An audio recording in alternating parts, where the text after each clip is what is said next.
Surviving the Madness, a humorous take on life in Russia.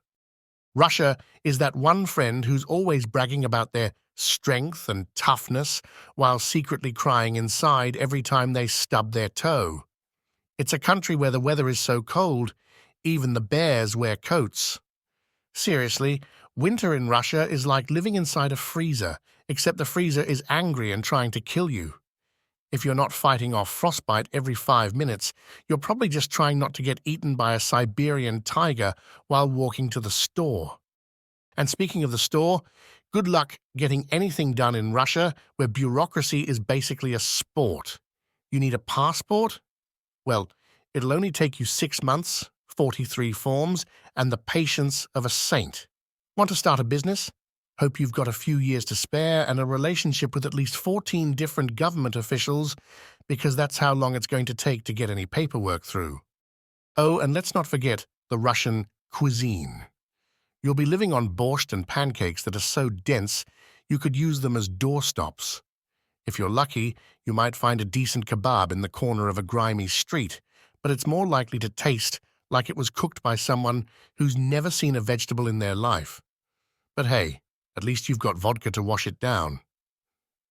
If you can survive the hangover the next day, that is. Driving in Russia is like playing Grand Theft Auto, except with fewer rules and more snow.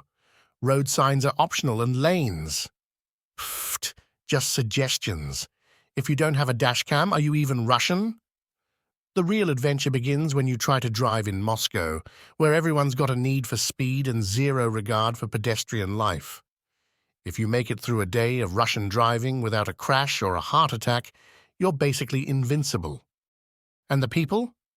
Oh, they'll give you the coldest stare you've ever seen in your life, like you've personally insulted their entire existence just by walking into the room.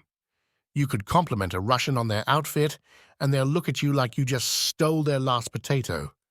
They have a tough exterior, sure, but deep down, they'll offer you vodka, probably to drown the pain of living in Russia.